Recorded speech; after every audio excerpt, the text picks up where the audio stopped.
ایک بہت ہی خوبصورت نئی ویب سیریز لے کر آئے ہیں. لوگ دوبارہ کیسے زندہ ہوں گے, کہاں جمع ہوں گے, کیسے جمع ہوں گے, حساب کب شروع ہوگا, اسکیل کیسا ہوگا, زمین ٹکڑے ٹکڑے ہو جائے گی, تارے جھڑ جائیں گے اور چاند سورج بے نور ہو جائیں گے. اللہ پاک ارشاد فرمائے گا اب کون باقی رہ گیا ہے؟ آسمان کو جب بارش برسانے کا حکم دے گا تو وہ 40 دن تک بارش برساتا رہے گا. بسم اللہ الرحمن الرحیم. السلام علیکم ناظرین, کیسے ہیں آپ سب؟ ایک بہت ہی خوبصورت نئی ویب سیریز لے کر آئے ہیں جس کا نام ہے قیامت کے بعد, آفٹر ججمنٹ ڈے. ہم نے ایک اور ویب سیریز پہلے کی تھی جس کا نام تھا قیامت کی نشانیاں. اگر آپ نے وہ نہیں دیکھی تو وہ بھی آپ دیکھیے, قیامت سے پہلے کیا کیا ہوگا.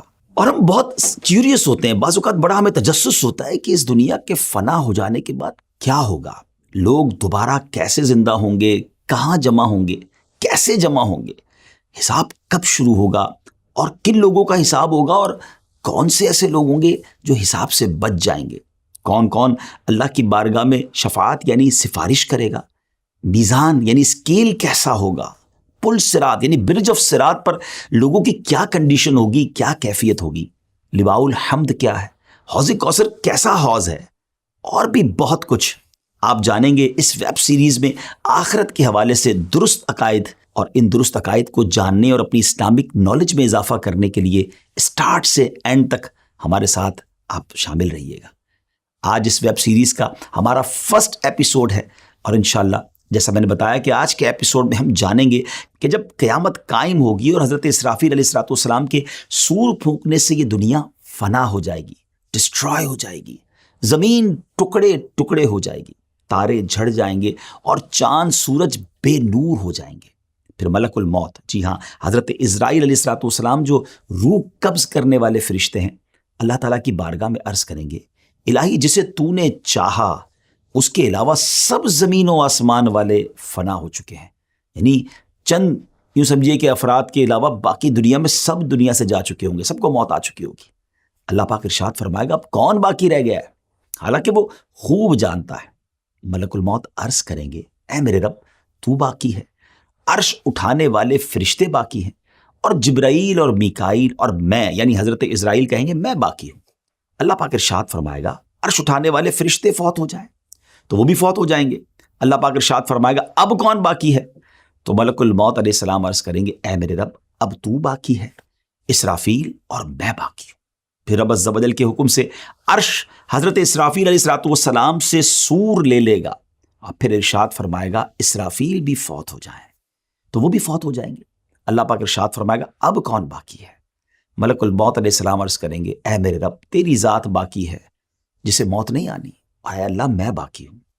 اللہ کریم ارشاد فرمائے گا تم بھی میری مخلوقات میں سے ایک مخلوق ہو, میں نے تمہیں جس کام کے لیے بنایا تم نے اسے دیکھ لیا, کیونکہ اب تو کوئی نہیں تھا نا جس کی روح قبض کرنی ہے, تو ارشاد ہوگا اب تم فوت ہو جاؤ. چنانچہ ملک الموت علیہ السلام بھی فوت ہو جائیں گے. اب ایک اکیلا اللہ پاک باقی ہوگا. ناظرین اب رب تعالی سبحان اللہ, اب جو اللہ کی طرف سے ارشاد ہوگا نا, اگر اس کو غور سے سنے تو واقعی وہ گوس بمس یعنی رونگٹے کھڑے کر دیتا ہے. اب دنیا میں کوئی نہیں ہے, صرف رب تعالیٰ کی ذات ہے, اور وہ 3 بار یہ اعلان فرمائے گا, وہ ارشاد فرمائے گا, ایک کوسچن گویا فرمائے گا انا الجبار لمن الملک اليوم, میں جبار ہوں, آج کس کی بادشاہی ہے. مگر nobody there to answer that question, اس دن تو کوئی جواب دینے والا نہیں ہوگا نا. پھر خود رب تعالیٰ جواب ارشاد فرمائے گا, اور کیا فرمائے گا للہ الواحد القہار, ایک اللہ کی بادشاہی ہے جو سب پر غالب ہے, یعنی سب کچھ فنا ہونے والا ہے اور سب کچھ فنا ہو جائے گا. اللہ اکبر. آج لوگ کر و فر اور نما بعض اوقات تو جیتے ایسے ہیں جیسے مرنا نہیں ہے, لیکن یہ اعلان بتا رہا ہے کہ کوئی نہیں ہوگا, صرف رب تعالیٰ کی ذات ہوگی. اب کیا ہوگا, سب سے آخر میں جس ہستی کو موت آئے گی وہ مخلوقات کی روح قبض کرنے والے ملک الموت حضرت اسرائیل علیہ السلام ہیں. اس کے بعد رب تعالیٰ اس زمین کو دوسری زمین سے بدل دے گا, آسمانوں کو بدل دے گا, اور زمین کو ایسے پھیلا دے گا کہ اس میں اونچا نیچا کوئی ٹیڑھا پن نہیں ہوگا, ٹوٹل اسٹریٹ زمین ہوگی. پھر اللہ پاک کے حکم سے مخلوق اس بدلی ہوئی زمین پر اس طرح آ جائے گی جیسے وہ پہلی والی زمین میں تھی، یعنی جو پہلے زمین میں دفن تھے وہ اس زمین میں دفن ہو جائیں گے، اور جو باہر تھے وہ اس پر بھی باہر رہیں گے، کیونکہ کئی لوگ تو ایسے ہوں گے جن کو دفن نہیں کیا جائے گا، وہ تو قیامت طاری ہو جائے گی، اور جو لوگ دنیا میں لوگ ہوں گے وہ اسی طرح زمین پر پھیلے ہوئے ہوں گے، وہ اس نئی زمین پر آ جائیں گے۔ یہ زمین بالکل اسٹریٹ ہوگی، اور ایسی اسٹریٹ ہوگی کہ زمین کے کونے پر بھی اگر کوئی رائی کا دانہ ہوگا تو وہ نظر آ جائے گا، ٹوٹلی اسٹریٹ زمین ہوگی۔ اب اللہ کریم آسمان کو جب بارش برسانے کا حکم دے گا تو وہ 40 دن تک بارش برساتا رہے گا، یہاں تک کہ مخلوق پر پانی 12 ہاتھ کے برابر بلند ہو جائے گا، اتنا پانی ہو جائے گا۔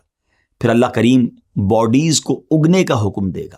کمال دیکھیں، رب کی شان دیکھیں، اب باڈیز جو ہیں وہ سبزیوں کی طرح اگنے لگ جائیں گی، یہاں تک کہ جب ان کے جسم پہلے کی طرح کمپلیٹ ہو جائیں گے تو اللہ پاک کی طرف سے حکم ہوگا کہ میرا عرش اٹھانے والے فرشتے زندہ ہو جائیں۔ وہ تو کن کا مالک ہے نا، وہ تو فرماتا ہے کن ہو جا تو ہو جاتا ہے، وہ فرمائے گا زندہ ہو جائے، تو عرش اٹھانے والے فرشتے زندہ ہو جائیں گے۔ سب سے پہلے دوبارہ زندہ ہونے والوں میں یہی فرشتے ہوں گے۔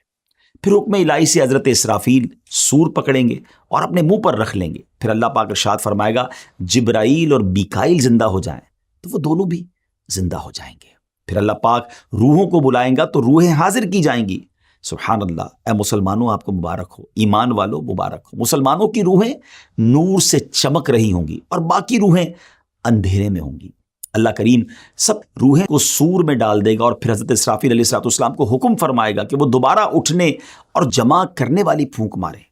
بس وہ جب پھونک ماریں گے سور میں تو روحیں سور سے شہد کی مکھیوں کی طرح نکل کر زمین و آسمان کے درمیان خلا کو بھر دیں گی۔ پس روحیں زمین کے نیچے اپنی باڈیز کی طرف جائیں گی، اور ناک کے جو ہولز ہوں گے نا، ناک کے سوراخ سے داخل ہو کر جسم میں سرایت کر جائیں گی۔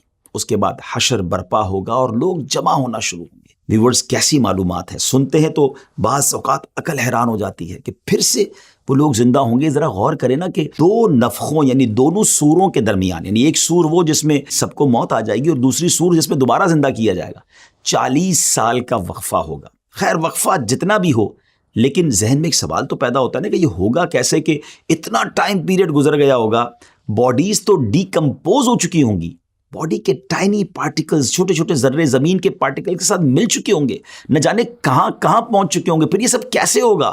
یاد رکھیے کہ انسان کی ہر چیز گل جاتی ہے سوائے عجوب الضم کے۔ اب یہ کیا ہے؟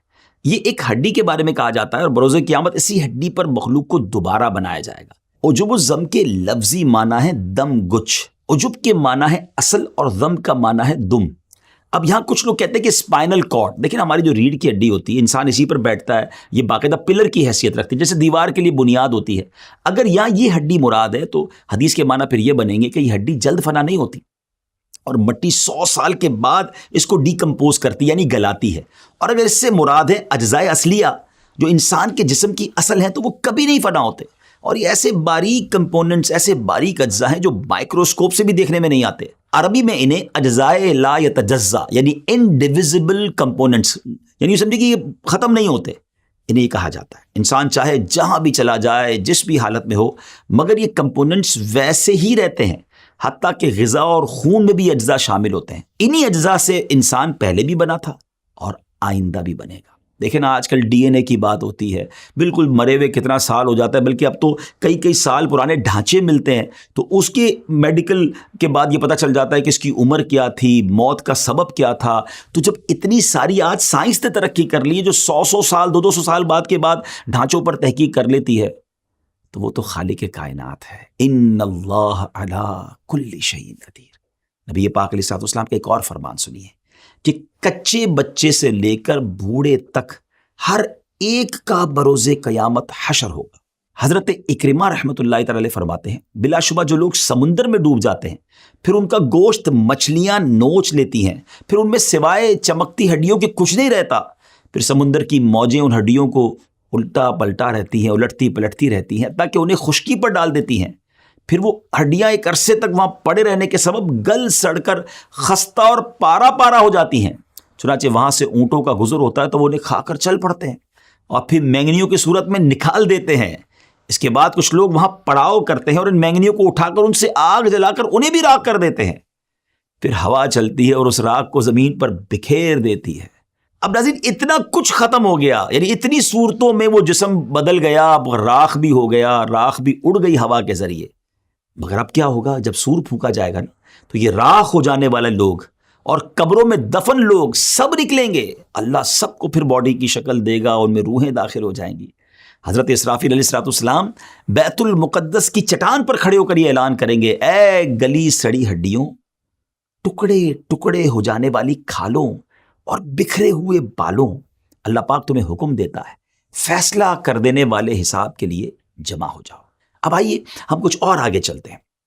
اب یہاں ایک اور بات سمجھنی ہے کہ اجسام جیسے دنیا میں تھے نا، ویسے ہی اپنی رنگ اور اوصاف کے ساتھ، کوالٹیز کے ساتھ دوبارہ لوٹائے جائیں گے، یعنی بے شک ہزاروں سال ہو گئے قبر میں، لیکن جب وہ اٹھیں گے تو رنگ و نسل بھی وہی ہوگی، ان کے اوصاف بھی وہی ہوں گے۔ اور قبروں سے اٹھانے کے بعد جو سور پھونکا جائے گا نا، وہ کافی طویل آواز ہوگی۔ اس سور کا ابتدائی حصہ لوگوں کو زندہ کرنے کے لیے ہوگا اور بعد والا حصہ انہیں قبروں سے نکالنے کے لیے ہوگا۔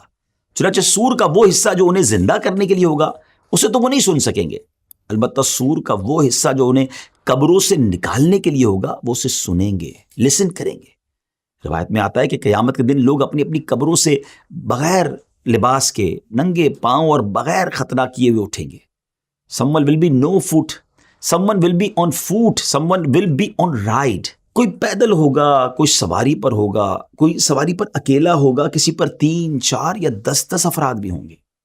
جو نان بلیور ہوں گے، غیر مسلمین ہوں گے، انہیں تو میدان محشر لے جانے کے لیے کسی کو ملائکہ گھسیٹ کر لے جائیں گے اور کچھ لوگوں کو آگ جمع کرے گی۔ حدیث پاک کے مطابق نبی کریم علیہ السلام نے اپنے دستے مبارک سے ایک بار بڑا کمال کا اشارہ فرمایا، نبی پاک نے ملک کے شام کی طرف اشارہ کر کے فرمایا کہ تمہارا حشر وہاں ہوگا، اور اسی طرح ایک روایت میں آتا ہے کہ بلا شبہ تمہارا حشر بیت المقدس میں ہوگا۔ تو ان حدیثوں سے یہ پتہ چلتا ہے کہ جو محشر کا میدان سجایا جائے گا نا، وہ بیت المقدس کے قریب، یہ پورا ملک شام ہے نا، اب اس کی بائفرکیشن اب آج کل ہو گئی ہے، لیکن یوں سمجھ لیجئے کہ بیت المقدس کے قریب جو ہے یہ پورا میدان محشر سجایا جائے گا۔ بروز محشر کی زمین کیسی ہموار ہوگی، کتنی پلین اینڈ اسٹریٹ ہوگی، جیسے میں نے بتایا کہ رائی کا ایک دانہ بھی کونے پہ رکھا ہوگا تو وہ دوسرے کنارے سے دکھائی دے گا۔ مگر ایک اور امیزنگ بات ہے کہ اس دن جو زمین ہوگی نا، وہ ہماری طرح راک کی یا مٹی کی نہیں ہوگی، کاپر کی ہوگی، تانبے کی ہوگی۔ اللہ اکبر۔ اور سورج آج کتنا دور ہے؟ ایک تحقیق کے مطابق 93 ملین مائلز اوے ہے۔ جی ہاں، 9 کروڑ 30 لاکھ مائلز، اور اس دن 1 میل کی مسافت ہوگا۔ آپ امیجن تو کریں گرمی کا عالم کیا ہوگا، یہ کیسے بیئربل کیسے ہوگا۔ تو ذرا غور کیجئے کہ اتنا ڈسٹنس، 93 ملین مائل کا ڈسٹنس کے باوجود بھی سورج کی پشت ہماری طرف ہے، لیکن جب کبھی گرمیوں میں ہمارا چہرہ اس کے سامنے آ جائے اور گرمی کا موسم ہو تو گھر سے باہر نکلنا دشوار ہو جاتا ہے۔ اس وقت 1 میل کے فاصلے پر ہوگا اور اس کی پشت نہیں، اس کا منہ ہماری طرف ہوگا۔ ہم سوچ بھی نہیں سکتے گرمی کا عالم کیا ہوگا۔ اور آج زمین مٹی کی ہے، اس کے باوجود ہم دھوپ میں ننگے پیر زمین پر کھڑے نہیں رہ سکتے۔ اس وقت کاپر کی زمین ہوگی، سورج اتنا قریب ہوگا تو وہ ہیٹ کتنی ہوگی، وہ ٹیمپریچر کتنا ہوگا، اور اس گرمی اور اس حالت میں سویٹنگ، پسینہ اس کثرت سے نکلے گا۔ اب ذرا غور کیجئے گا کہ ہم دیکھیں نا کسی زمین پر پانی ڈالیں تو وہ ایبزارب کر لیتی ہے، مگر ایک لمٹ تک ایبزارب ہوتا ہے، پھر وہ پانی اوپر آنا شروع ہو جاتا ہے۔ بتایا گیا اتنا پسینہ نکلے گا کہ پہلے 70 گز زمین اس پسینے کو ایبزارب کر لے گی، مگر اس کے بعد زمین میں اب یہ صلاحیت نہیں رہے گی کہ وہ کچھ اور مزید جذب کر سکے، ایبزارب کر سکے۔ اب وہ پسینہ زمین پر اوپر کی طرف چڑھنا شروع ہوگا، اور روایتوں میں آتا ہے کسی کے ٹخنوں تک اس کا پسینہ ہوگا، کسی کی نیز یعنی گھٹنوں تک پسینہ ہوگا، اور کسی کی کمر تک پسینہ ہوگا، کسی کے سینے تک، اور کوئی گلے تک پسینے میں ڈوبا ہوگا۔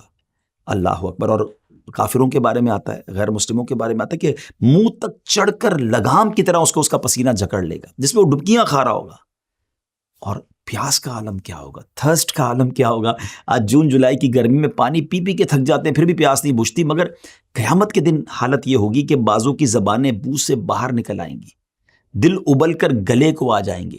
العطش العطش، ہائے پیاس کی صدائیں بلند ہو رہی ہوں گی۔ ویورز، یہاں ایک بات بڑی اہم ہے کہ تمام تکالیف اور پریشانیاں اپنے اپنے اعمال کے مطابق ہوں گی۔ ہاں، جس نے چاندی سونے کی زکوٰۃ نہ دی ہوگی، اس مال کو خوب گرم کر کے اس کی کروٹ، پیشانی اور پیٹھ داغی جائے گی۔ پھر سے جانوروں کی زکوٰۃ نہ دی ہوگی اس کے جانور قیامت کے دن خوب تیار ہو کر آئیں گے اور اس شخص کو وہاں لٹائیں گے اور اپنے سینگوں سے مارتے اور پاؤں سے رونتے ہوئے اس پر گزریں گے۔ جب اسی طرح سب گزر جائیں گے پھر ادھر سے واپس آ کر یوں ہی اس پر گزریں گے۔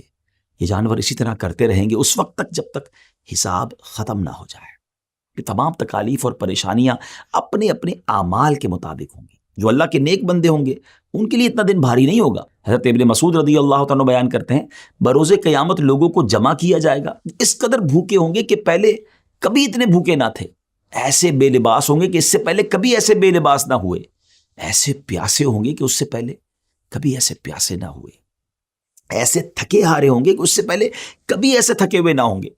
جس نے اللہ پاک کے لیے کسی کو کھلایا ہوگا اللہ پاک اسے قیامت کے دن کھلائے گا، جس نے اللہ پاک کے لیے کسی کو پلایا ہوگا اللہ اسے قیامت کے دن پلائے گا، جس نے اللہ کریم کے لیے کسی کو لباس پہنایا ہوگا رب کریم اسے لباس پہنائے گا، اور جس نے اللہ کے لیے عمل کیا ہوگا اللہ پاک اسے کافی ہوگا، جس نے اللہ پاک کے دین کی مدد کی ہوگی تو اللہ کریم اس دن اسے راحت عطا فرمائے گا۔ ذرا غور کیجئے ناظرین، زندگی میں ایسے کام کرنے ہیں، لوگوں کی خدمت کریں، کسی کو کھانا کھلاتے رہیں، کسی کو پلاتے رہیں، پیاسے کو پانی پلا دیا کریں، بے لباس کو لباس دے دیا کریں۔